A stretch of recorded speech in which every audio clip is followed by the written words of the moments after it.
At this global tally, you have a prepaid call from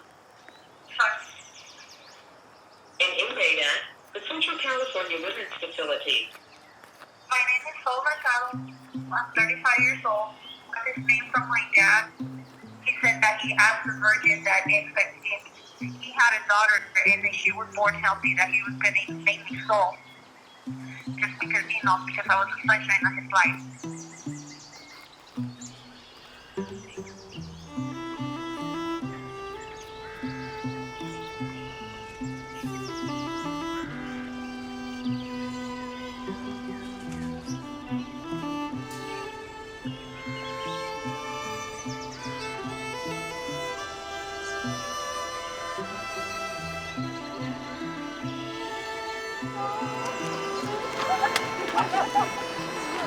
See you too. Good to see you guys on the other side.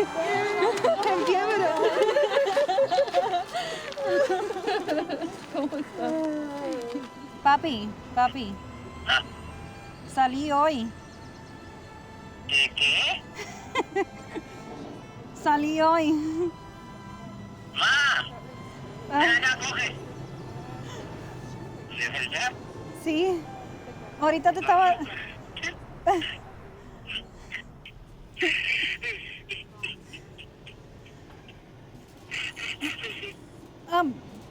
Papi. Ay, Dios, yo mi plegario, dime, mi amor. Estoy dando de la alegría, ¿sí?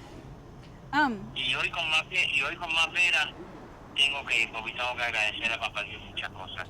Llevo tantos años, 16 años pidiéndole. Y se me cumplió hoy.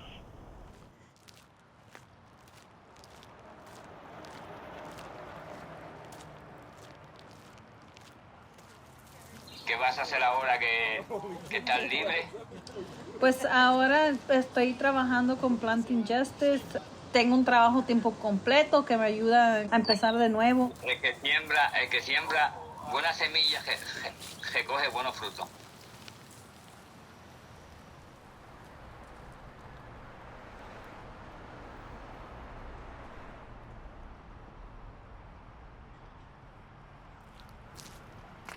When I was gardening in prison, I felt that that place was my little piece of freedom. That was something that helped me to think of that there was something over that fence.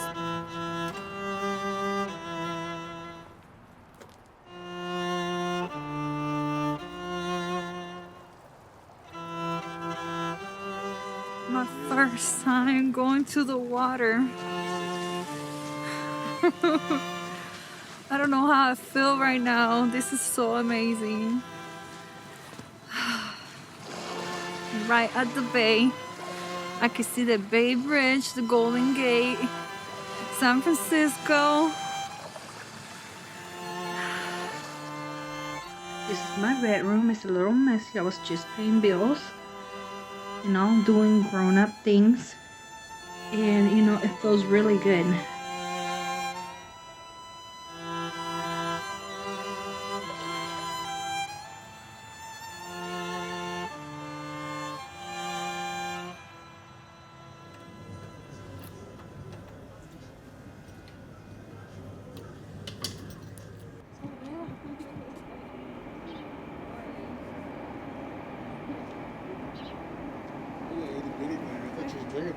Oh, you see, I'm tiny. I told you I'm short.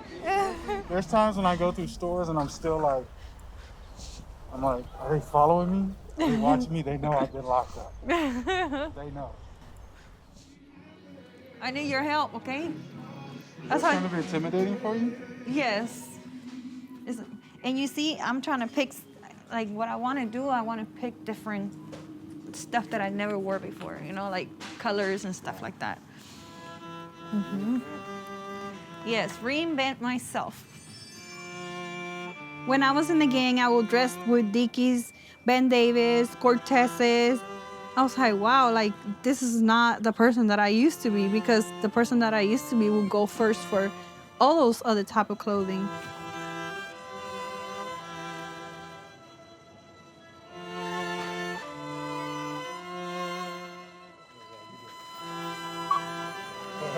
No, I did this the other day, and I felt so confused. I was like, what do I do now?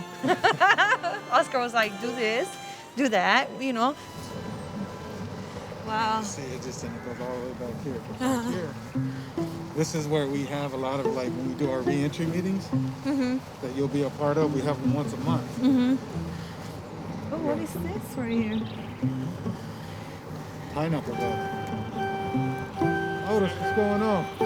This is Sol. She's gonna be one of your new co-workers. Okay, how you doing Hi, there? Yeah, good, she just how got are out of you? prison after doing 16 years. 16 years. Wow, okay, welcome. Thank you. Nice to meet you. Nice to meet you All too. right.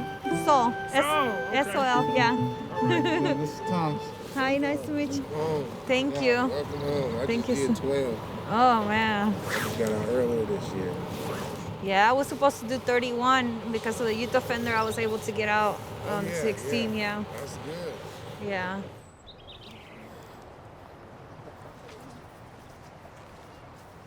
In prison, we're no longer people, we're a number. Everything goes down to a number.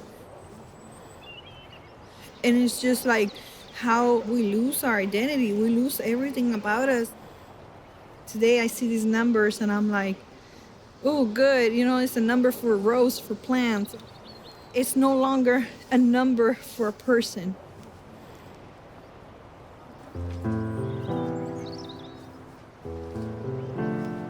The first time that I kind of felt like I had some of my humanity back was when I was having my parole hearing and the commissioner asked me to state my first name and my last name. Months before that, I was able to work in the garden and process things, you know, in my life, what led me to being the person that I am today. Gardening heals, alleviating depression and anxiety and boosting feelings of self-worth. Anyone want to share how being incarcerated affected how you saw and valued yourself? I just want to comment on what was said. Like as a person who just got out of prison and of doing 16 years, you know, it's important for to have that support and to have that have that support system to help you build up your belief system and your self-esteem and everything, that you're not those labels, you know, that you're a human being and that you're coming out here and a new person, and those labels are being put on you like ex-offender, convict, criminal, you're the scum of the earth and all these things, you know, that's not really you. So with all those labels, I could take the weeds out that were being given to me and plant new seeds of who I really, truly am. So I'll say that the thing that helped me even understand gardening or even want to get into gardening, because my grandfather used to always tell me a story about how, because he was about 12 or maybe 10, he was picking cotton basically. The lady who owned the land, he was like, look, I'm going to take you with me and I'm going to tell you we going to the market, but I'm going to open your own account.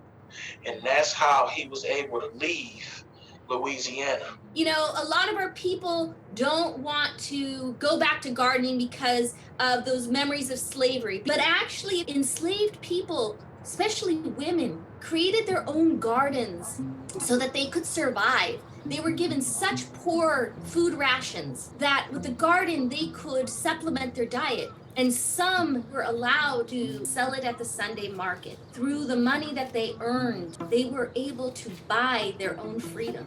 One very important fact that I learned is that Nelson Mandela, when he was incarcerated, he started gardening, and that really transformed his life. So I really believe on the power of gardening. Yeah, you know, I discovered there's something that nature does to the mind. We often imagine our minds located in our brains. That's not the case. The mind is outside of us, in language and the labels we give nature. So in other words, nature animates the mind, and the mind in turn also animates nature.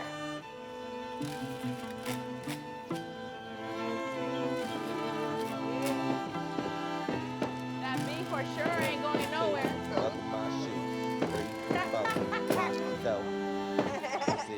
Pick up sticks. 8, don't stay up late. Come on, Hey, Miguelito, 6, come Won't make it hard to do right. I was lost in the dark trying to search for the light. You see these streets play for keeps in the air, keep you for life. Losing friends, losing sleep, and I'm losing my mind. But I'm a diamond in the dirt, and one day I'ma shine. I just took the wrong road and got lost on the ride. Made it from out of place where it would seem as if it was no end. I paid the price for my sins, now I can breathe again. Made amends with the sun, now it's shining in. Through the window that now I'm outside looking in.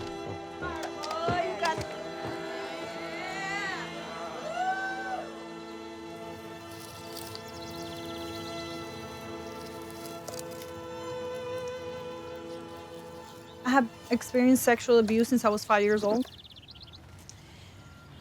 We came to California when I was 12 years old against my father's wishes. And my mother started drinking. There was times where she would leave weeks at a time and I would have to stay at the house and take care of my sister. And I experienced raped again, so I became a runaway. I started running away from an early age, and that's when I started joining a gang. I joined a gang at 13.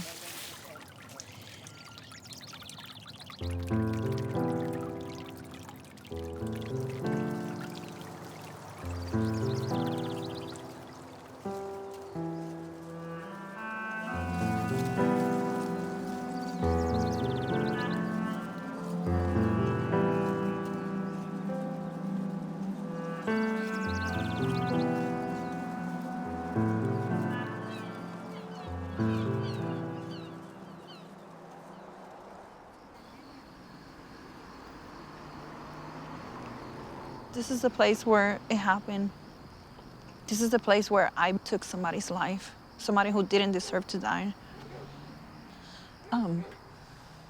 His car got stuck in traffic, and we passed by the side, and I shot and killed him. And he died instantly. The other passenger ran out of the car and ran through this trail and hid in the bushes because he was scared for his life.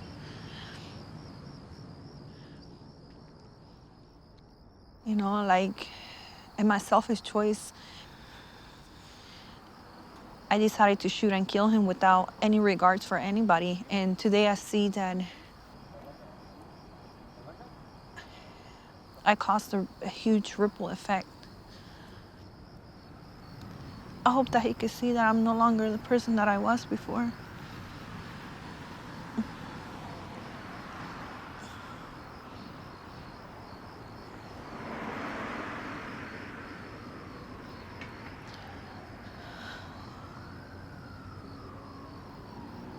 That little girl was broken. That girl that did that day was lost, was broken. She didn't have no healing in her life. She didn't get, she never asked for help.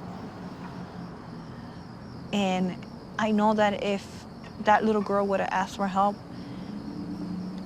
her life would have been different.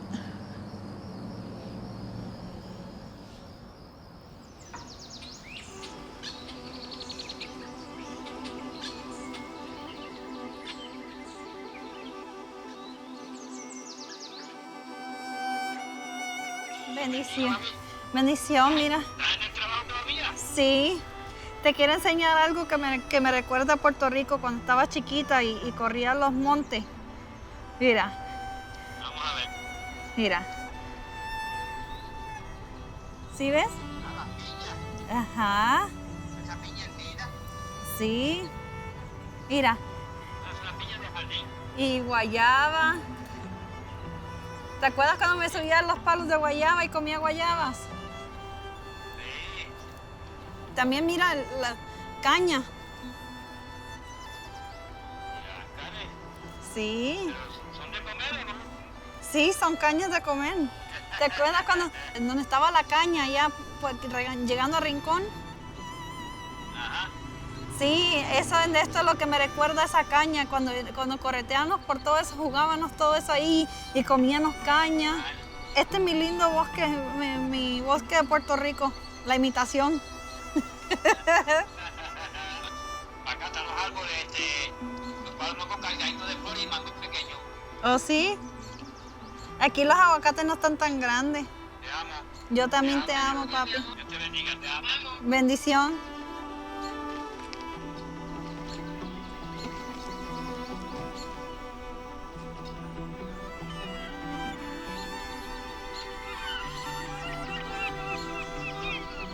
Pues como cuando te iba a visitar ahí, cuando estabas en la cárcel, que ya era la hora de venirnos y quería como que te vinieras a casa con nosotros. Papi, para mí también era difícil también mirarlas ir y no poderme ir con ustedes, ¿no?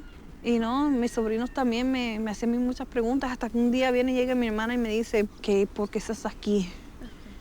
Y para mí fue difícil porque yo, 2 niños chiquitos sentados en esa mesa, nada más se me quedaban viendo y bien atentos. Y yo digo, like, wow, ¿cómo? Querían saber. ¿Qué les digo? Y yo les dije, yo estaba joven, yo tomé muchas malas decisiones, no escuchaba a mi mamá y pensaba que yo hacía las cosas bien. Y fui y hice algo malo y alguien murió. Y no sé, yo pienso que like, nosotras cuando nos metimos a la ganga de like, todas las pendejadas que hicimos en la pandilla, like, you know, like we were hurting other people, you know? Muy bueno que ya ahora sí ya estamos bien, ya nos portamos bien. Ya las dos, ya. Tú con niños, yo también. Y ahora cuidar a los hijos para que se vayan por buen camino. Yeah. Me siento bendecida. Algunas veces siento que no me lo merezco.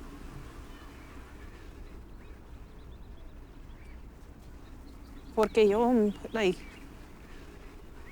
soy muy dura conmigo misma algunas veces porque yo digo, yo le quité la vida a alguien y ahora estoy dando vida. You know, y lo que pienso es lo que yo le estaba diciendo a Héctor.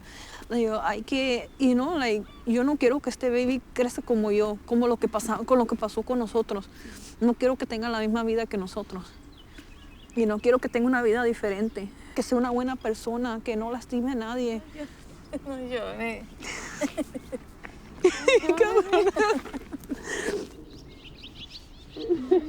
Yo quiero chillar.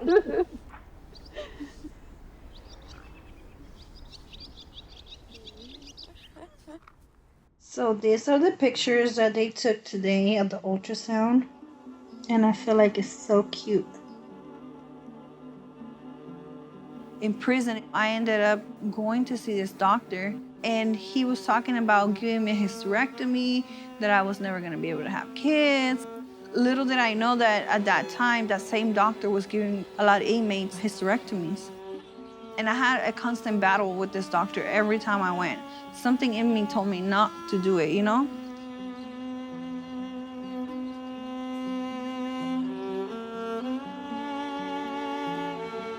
Suleika.